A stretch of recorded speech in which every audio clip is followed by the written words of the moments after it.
देश और दुनिया की 100 दूसरी बड़ी खबरों पर न्यूज 100 में। 14 दिन में दूसरी बार एलओसी पहुंचे पाकिस्तानी आर्मी चीफ बाजवा, भारत के खिलाफ फिर उगला जहर। दक्षिण कश्मीर में 100 आतंकी एक्टिव है। डोडा में लश्कर मॉड्यूल बेनकाब हुआ, पुलिस ने 7 आतंकियों को गिरफ्तार किया। डोडा में गिरफ्तार आतंकियों के पास से पुलिस ने भारी मात्रा में हथियार भी बरामद किए हैं। इलाके में सक्रिय दूसरे आतंकियों की तलाश अभी जारी है। डोडा में गिरफ्तार आतंकियों में एक स्पेशल पुलिस ऑफिसर और पूर्व सैन्य कर्मी भी शामिल है। 8 मई को पुलिस चौकी पर हमले के बाद एसआईटी की कार्रवाई। कश्मीर के ट्राल में आतंकवादियों ने सुरक्षा बलों पर की गोलीबारी, आतंकियों को पकड़ने के लिए सर्च ऑपरेशन अभी चल रहा है। ट्राल में सीर गांव में गश्त के दौरान सुरक्षा बलों पर हमला किया गया। थोड़ी देर चली ये मुठभेड़, किसी के हताहत होने की खबर नहीं। जम्मू कश्मीर में पाकिस्तान ने फिर सीजफायर तोड़ दिया है। नौशहरा में मोर्टार दागे, हमले में एक ही परिवार के 3 लोगों की मौत हो गई। पाकिस्तान की तरफ से की गई फायरिंग में 5 लोग घायल हुए। भारतीय सेना ने मुंहतोड़ जवाब दिया। इलाके के स्कूल अनिश्चितकाल के लिए बंद। श्रीनगर में तिरंगे के साथ मोदी सेना की रैली, कहा घाटी में जल्द आएंगे अच्छे दिन। जम्मू और कश्मीर में सक्रिय आतंकी संगठन हिजबुल मुजाहिदीन में बगावत। हिजबुल के कश्मीर कमांडर जाकिर मूसा ने एक नया ऑडियो टेप जारी कर खुद को हिजबुल मुजाहिदीन से अलग किया। नए ऑडियो टेप में मूसा ने कहा अगर हिजबुल उसे अपना सदस्य नहीं मानता है तो उसे भी हिजबुल से कोई लेना देना नहीं है। जाकिर मूसा ने हुर्रियत को भी नजरअंदाज किया, कहा इस बात का भी फर्क नहीं पड़ता कि हुर्रियत उसके साथ है या नहीं। हिजबुल मुजाहिदीन ने एक बयान जारी कर खुद को जाकिर मूसा के बयान से अलग किया, कहा हिजबुल मूसा के बयान का समर्थन नहीं करता है। शोपियां में शहीद उमर फयाज के घर पहुंचे सेना के अधिकारी, परिवार वालों से मुलाकात की, उमर फयाज का सामान भी सौंपा। सेना की तरफ से शहीद फयाज के परिवार को मदद दी गई। घर पहुंचे आर्मी ऑफिसर्स ने 75 लाख का चेक उनको सौंपा। बहनों को नौकरी का वादा भी किया। शहीद लेफ्टिनेंट उमर फयाज के दोस्तों ने उमर की याद में एक वीडियो बनाया और फेसबुक पर उसे अपलोड किया। दिल्ली के इंडिया गेट पर शहीद लेफ्टिनेंट उमर फयाज की याद में कैंडल मार्च निकाला गया। देशवासियों ने किया देश के लिए शहादत को याद। हरियाणा के रोहतक में एक और निर्भया कांड, आधा दर्जन लोगों ने हैवानियत के बाद महिला का मर्डर किया। मुख्य आरोपी सुमित और उसका एक साथी गिरफ्तार। रोहतक में मृतक रेप पीड़िता थी, तलाकशुदा महिला, आरोपी डाल रहा था शादी के लिए दबाव। रेप के बाद महिला के शरीर में सरिये जैसी नुकीली चीज डाली गई। रोहतक रेप कांड में पुलिस की भूमिका पर भी सवाल उठ रहे हैं। अपहरण की 3 दिन तक लापरवाही की हो सकती है हाई लेवल जांच। महिला संगठनों ने सख्त कार्रवाई की मांग की। रोहतक गैंग रेप पर कांग्रेस और जेडीयू ने साधा हरियाणा की मनोहर लाल खट्टर सरकार पर निशाना, पूछा राज्य में महिलाओं की सुरक्षा के लिए क्या ऐसे ही इंतजाम है। नेशनल हेराल्ड और यंग इंडियन लिमिटेड मामले में जी न्यूज का बड़ा खुलासा। यंग इंडियन लिमिटेड ने जिस कंपनी से लोन लिया उसके तार हवाला कारोबारियों से जुड़े हुए हैं। यंग इंडियन लिमिटेड में सोनिया और राहुल के 76% शेयर्स हैं। जी न्यूज के पास एजेएल और वाईआईएल के बीच कनेक्शन के दस्तावेज मौजूद हैं। वाईआईएल का दावा है कि फरवरी 2011 में डोटेक्स मर्चेंडाइज प्राइवेट लिमिटेड से लोन लिया। जांच में डोटेक्स मर्चेंडाइज प्राइवेट लिमिटेड के हवाला कनेक्शन सामने आए हैं। कांग्रेस का दावा है कि एजीएल को 90 करोड़ का लोन दिया। कैसे दिया इसके सबूत कांग्रेस के पास नहीं है। आईटी विभाग को सबूत नहीं दिया गया तो टेक ओवर गैर कानूनी होगा। जी न्यूज के खुलासे पर कानून मंत्री रविशंकर प्रसाद का बयान, कहा इनकम टैक्स डिपार्टमेंट को सच बताने से क्यों भाग रही है कांग्रेस। नेशनल हेराल्ड मामले में कांग्रेस नेता ऑस्कर फर्नांडिस का बयान आया, कहा कोर्ट जो कहेगा वो करेंगे, बीजेपी को हर जवाब देने की क्या जरूरत। कपिल मिश्रा ने अनशन का आज चौथा दिन बताया। केजरीवाल को एक लेटर और लिखा, कहा ध्यान भटकाने के लिए संजीव झा को सामने किया गया है। कपिल मिश्रा ने लिखा संजीव झा मेरे भाई है, उन्हें जल्द सच्चाई का एहसास होगा, कल तथ्यों के साथ और खुलासे करूंगा। इससे पहले कपिल मिश्रा के घर के बाहर अनशन देने जा रहे संजीव झा को पुलिस ने हिरासत में लिया। अनशन के लिए इजाजत नहीं लेने पर हिरासत में लिया गया। दिल्ली में कपिल मिश्रा के घर के बाहर केजरीवाल समर्थकों ने विरोध प्रदर्शन किया। कपिल मिश्रा पर झूठे आरोप लगाकर छवि बिगाड़ने का आरोप लगाया। दिल्ली बीजेपी अध्यक्ष मनोज तिवारी का केजरीवाल पर आरोप, कहा केजरीवाल के साढ़ू फर्जी कंपनी के बिल जमा कराते थे, पास नहीं करने पर देते थे अफसरों को धमकी। गोरखपुर में सीएम योगी आदित्यनाथ ने लगाया जनता दरबार, लोगों की समस्याएं सुनी। यूपी के सरकारी स्कूलों में शनिवार को होगा no bag day. Deputy CM Dinesh Sharma की अध्यक्षता में बैठक हुई और उसमें लिया गया ये फैसला। यूपी के गोरखपुर में योगी आदित्यनाथ से मिली 3 तलाक की पीड़ित महिलाएं सीएम को सुनाई अपनी आप बीती। अयोध्या में मुस्लिम राष्ट्रीय मंच के अध्यक्ष आजम खान ने किया शिला पूजन। ईंट पर उर्दू में लिखा था श्री राम। पूजा में विधिवत मंत्रोच्चारण भी किए गए। योगी सरकार के मंत्री सतीश महाना का बयान, अयोध्या में बातचीत से होगा राम मंदिर का निर्माण। आपसी बातचीत सफल नहीं होने पर दूसरे तरीकों पर विचार होगा।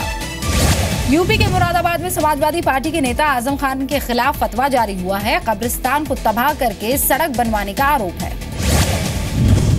मथुरा दौरे पर आए जिला प्रभारी मंत्री भूपेंद्र चौधरी ने श्री कृष्ण जन्म स्थान के नजदीक लगाई झाड़ू। सरकारी अस्पताल का भी औचक निरीक्षण किया। यूपी के चंदौली में बीजेपी विधायक साधना सिंह ने किया समाज कल्याण विभाग का औचक निरीक्षण। ड्यूटी से गायब कर्मचारियों को फटकार भी लगाई। मेरठ में आईआईएमटी डीम्ड यूनिवर्सिटी में छात्रों ने हंगामा किया। अटेंडेंस कम होने पर यूनिवर्सिटी ने परीक्षा में नहीं बैठने देने का आदेश दिया था। यूपी के कन्नौज में दबंगों ने सरकारी कर्मचारी को पीटा। जमीन पर अवैध कब्जा हटाने के नोटिस देने के लिए गया था ये राजस्व कर्मी। यूपी के कन्नौज में कूड़े से जैविक खाद बनाने के काम ने जोर पकड़ लिया है। किसानों को सस्ते दाम पर मिल रहा है ये जैविक खाद। यूपी के बांदा में लंबे पावर कट से लोगों को परेशानी हो रही है। जिला अस्पताल में मरीज परेशान है। मोमबत्ती की रोशनी के भरोसे अस्पताल चल रहे हैं। नोएडा और ग्रेटर नोएडा के फ्लैट खरीदारों के लिए राहत की खबर है। 2020 तक अटके प्रोजेक्ट्स पूरे हो जाएंगे। नोएडा अथॉरिटी के साथ बैठक में 5 बड़े बिल्डर्स का ये वादा है। नोएडा में बदमाशों ने अंजाम दी दिल दहला देने वाली वारदात। रास्ता नहीं बताने पर काटी एक शख्स की हाथ की उंगलियां। आरोपियों की तलाश जारी है। यूपी के हमीरपुर में एक घर से मिली परिवार के 5 लोगों की लाश। पुलिस मौत की वजह का पता लगाने में जुट गई है। आगरा में लड़की की विदाई को लेकर विवाद में गोली चल गई। एक की मौत, कई सारे घायल हैं। यूपी के मैनपुरी में शादी के दौरान दूल्हा और दुल्हन को छोड़कर दूल्हा फरार हो गया। लड़की वालों ने बारातियों को बनाया फिर बंधक। यूपी के बागपत में भतीजे ने सगे चाचा के पूरे परिवार को बदमाशों से पिटवाया। 5 लोग घायल हुए। जमीन विवाद को लेकर ये मारपीट हुई। यूपी के सहारनपुर में 5 साल की बच्ची से रेप। 15 साल के नाबालिग पर यह आरोप है। बच्ची की हालत अभी बहुत सीरियस है। संभल के नंदरौली गांव में मुस्लिम परिवारों में डर का माहौल है। घर छोड़कर कई परिवार भाग गए हैं। यूपी के पीलीभीत में बदमाशों ने व्यापारी पर हमला किया। 22,000 लूटे भी। सामुदायिक स्वास्थ्य केंद्र में नहीं मिला इलाज। सीएमओ से शिकायत की गई। यूपी के सिद्धार्थनगर जिले में एक मां ने अपने 3 बच्चों के साथ आत्मदाह किया। महिला और एक बच्चे की मौत हो गई। 2 बच्चों की हालत सीरियस है। रेलवे नेटवर्क से जुड़ेंगे उत्तराखंड के 4 धाम। बद्रीनाथ में रेल मंत्री ने रेल प्रोजेक्ट का शिलान्यास किया। कहा बड़ी संख्या में पहुंचेंगे श्रद्धालु। अब पश्चिम बंगाल में ममता सरकार ने आरएसएस के सहयोगी संगठन विद्या भारती के 125 स्कूल्स को बंद कर दिया है। स्कूलों पर धर्म विशेष आधारित शिक्षा देने का आरोप है। कोलकाता पुलिस ने टीपू सुल्तान मस्जिद के इमाम रहमान बरकती की गाड़ी से लाल बत्ती उतारी। बरकती ने केंद्र सरकार का फैसला मानने से इनकार किया था। मौलाना बरकती और ममता सरकार में मंत्री सिद्दीकुल्लाह चौधरी के समर्थकों के बीच फिर झड़प हुई। बरकती के बेतुके बयानबाजी के विरोध में दे रहे थे मस्जिद के बाहर ये लोग धरना। पश्चिम बंगाल के कूच बिहार में टीएमसी और बीजेपी के कार्यकर्ताओं में झड़प हो गई। बीजेपी नेता लॉकेट चैटर्जी को रोकने पर भड़के समर्थक। दोनों तरफ से पत्थरबाजी हुई। पंजाब में बड़े लेवल पर प्रशासनिक फेरबदल हुए हैं। कैप्टन सरकार ने 62 अधिकारियों के तबादले किए। तबादले किए गए अफसरों में 19 आईएएस है और 43 पीसीएस अधिकारी हैं। शिमला के कई इलाकों में जमकर बारिश हुई। ओले भी गिरे। लोगों को गर्मी से राहत मिली है। पंजाब के तरन तारण में पुलिस ने ड्रग्स तस्कर अवतार सिंह को पकड़ लिया है। 4 साल में करीब 900 करोड़ की हेरोइन का धंधा करने का इस पर आरोप है। पाकिस्तान के भी 2 लोग गिरफ्तार किए गए और इसके पास से 2 सिम भी बरामद हुए। देहरादून में लीची के फसल के खराब होने की खबर है। आंधी और तूफान गर्मी की वजह से उत्पादन पर असर पड़ा है। 5 महीने बाद खुला श्रीनगर लेह हाईवे। जोजिला में 30 से 40 फीट तक बर्फबारी के बाद यातायात के लिए बंद कर दी गई थी सड़क। सूरत के पांडेसरा इलाके में डाइंग मिल में आग लग गई भयंकर। फिलहाल हादसे की वजह का पता नहीं चल पाया है। कर्नाटक के बिदर में कार और ट्रक के बीच टक्कर हुई। हादसे में 5 लोगों की मौत, 1 घायल। महाराष्ट्र के बीड जिले में आमने सामने टक्कर के बाद 2 बाइक्स में आग लग गई। जलकर दोनों बाइक सवारों की मौत हो गई। आग बुझाने के बजाय लोग वीडियो बनाते हुए नजर आए। मध्य प्रदेश के रतलाम में अचानक गिरी 2 मंजिला इमारत। लोगों का आरोप जरूरत से ज्यादा खोदी गई पास में बन रहे मकान की नींव। इंदौर में बॉयफ्रेंड से मिलने गई मॉडल की मौत हो गई। पोस्टमार्टम रिपोर्ट में शरीर में गहरी अंदरूनी चोट की बात सामने आई है। पुलिस ने प्रेमी को हिरासत में ले लिया है। ग्वालियर में निवेशकों का करोड़ों लेकर फरार हुई एक कंपनी। कम निवेश पर ज्यादा मुनाफा पाने के लालच में बहुत सारे लोग फंस गए। मध्य प्रदेश के दतिया में दर्दनाक हादसा हुआ। तालाब में डूबकर भाई और बहन की मौत हो गई। 7 साल की डूबती बहन को बचाने के लिए भाई कूदा था। इंदौर पुलिस पर फिर से सवाल उठ रहे हैं। चोरी के शक में छात्र की बेदर्दी से पिटाई कर दी। कैमरे में सब कुछ रिकॉर्ड हो गया है। तेलंगाना के रंगारेड्डी में हाई टेंशन तार की चपेट में कार आ गई। हादसे में महिला की जलकर मौत हो गई। झारखंड के धनबाद में एंटी रोमियो स्क्वाड की कार्रवाई। 2 प्रेमी जोड़ों को आपत्तिजनक हालत में पकड़ा। पिटाई के बाद चेतावनी देकर छोड़ा। राजस्थान के पदमपुर में पानी नहीं मिलने की वजह से नाराज गांव वाले टंकी पर चढ़ गए हैं। आत्महत्या की धमकी भी दी।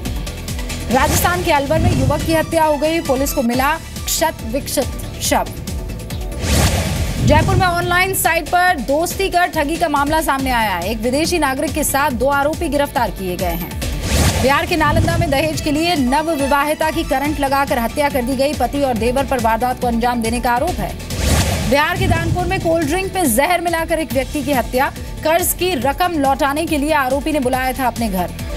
बिहार के कटिहार में नाबालिग छात्रा से रेप के बाद हत्या कर दी गई। खेतों में शव मिला। अब तक पुलिस आरोपी को पकड़ नहीं पाई है। झारखंड के गिरिडीह में पूर्व नक्सली की गोली मारकर हत्या कर दी गई है। अपराध करने वाले लोगों के खिलाफ मामला दर्ज कर लिया है। वारदात को अंजाम अज्ञात लोगों ने दिया है। मामले की जांच में जुट गई है पुलिस। छत्तीसगढ़ के बीजापुर में पेड़ से लटका मिला महिला और उसके 2 बच्चों का शव। पति ने दी पुलिस को सूचना। पोस्टमार्टम रिपोर्ट का अब इंतजार हो रहा है। नागपुर में साईं बाबा की मूर्ति पर 3.5 किलो सोने की परत चढ़ाई गई। 1.25 करोड़ का खर्च आया। उज्जैन महाकाल मंदिर में भस्म के साथ मिलने वाले सूखे मेवे के प्रसाद की बिक्री बंद हो गई है। मंदिर समिति के फैसले से श्रद्धालु नाराज है। अमेरिका के फ्लोरिडा में करीब 10 एकड़ इलाके में भयंकर आग फैल गई है। आग बुझाने में बहुत मशक्कत करनी पड़ रही है। तेज हवा की वजह से आग और ज्यादा बढ़ रही है। भयंकर बाढ़ की चपेट में कोलंबिया है। जनजीवन अस्त व्यस्त है। प्रभावित इलाकों में ऑरेंज अलर्ट जारी कर दिया गया है। चीन की राजधानी बीजिंग में कल होगी one belt one road summit. Bharat नहीं शामिल होगा। अमेरिका के साथ 130 देशों के 1500 प्रतिनिधि इसमें शामिल होंगे। वन बेल्ट वन रोड के तहत एशिया, यूरोप और अफ्रीका को सड़क मार्ग, रेल मार्ग, गैस पाइपलाइन और बंदरगाह से जोड़ेगा चीन। 65 देशों के साथ लाने की तैयारी है। मेक इन इंडिया के बाद अब बाय इंडियन पॉलिसी पर जोर होगा। देश में बने प्रोडक्ट्स खरीदने को मिलेगी प्राथमिकता। इस महीने के एंड तक पॉलिसी के आने की उम्मीद की जा रही है। हाई वैल्यू ट्रांजैक्शन डिक्लेरेशन पर सख्ती। आईटी विभाग की चार्टर्ड अकाउंटेंट सीएफओज को सलाह। क्लाइंट से 31 मई तक एसटीएफ दाखिल करने के लिए कहा जाए। जारी हुए आईआईपी और डब्ल्यूपीआई की नई सीरीज के आंकड़े। मार्च में आईआईपी ग्रोथ 1.9% से बढ़कर 2.7% हुई। थोक और रिटेल महंगाई दर में भी अच्छी गिरावट। टाटा मोटर्स की गाड़ियां हुई महंगी। टियागो, हेक्सा, जेस्ट और बोल्ट के दाम 5,000 से 17,000 तक बढ़ा दिए गए हैं। 1 मई से लागू होंगे नए दाम। बाहुबली 2 ने तोड़ा दंगल का रिकॉर्ड। बनी हाईएस्ट ग्रोसर हिंदी फिल्म के हिंदी वर्जन ने 2 सप्ताह में 390 करोड़ रुपए कमाए। बॉक्स ऑफिस पर बाहुबली की कमाई से एंटरटेनमेंट डिपार्टमेंट काफी खुश है। महीने की शुरुआत में 15 दिनों में ही पूरा हुआ 70% टैक्स वसूलने का टारगेट। बाहुबली के सुपरस्टार प्रभास की अगली फिल्म में नजर आ सकती है कटरीना कैफ। 2018 में आने वाली फिल्म साहो के लिए कटरीना से संपर्क किया जा रहा है। अमिताभ बच्चन को मिली नई जिम्मेदारी। वर्ल्ड हेल्थ ऑर्गेनाइजेशन ने दक्षिण पूर्व एशिया क्षेत्र में हेपेटाइटिस जागरूकता कार्यक्रम के लिए सद्भावना दूत बनाया उन्हें। बेवॉच के बाद और हॉलीवुड फिल्म में नजर आ सकती हैं Priyanka Chopra. Director Paul Vernon की अगली फिल्म में कर सकती हैं वो काम। कान फिल्म फेस्टिवल 2017 में एक आउटडोर सिनेमा कार्यक्रम में दिखाई जाएगी देवदास। ऐश्वर्या राय बच्चन अपने अनुभवों को ताजा करेंगी। कान फिल्म फेस्टिवल में दिखेंगे संगीतकार ए.आर. रहमान भी। फिल्म संघमित्रा के लीड स्टार, डायरेक्टर और प्रोड्यूसर भी साथ में मौजूद रहेंगे। सुपरस्टार सलमान खान की मूवी टाइगर जिंदा है का दूसरा लुक जारी हो गया है। डायरेक्टर अली अब्बास जफर ने ट्विटर अकाउंट पर फोटो शेयर की।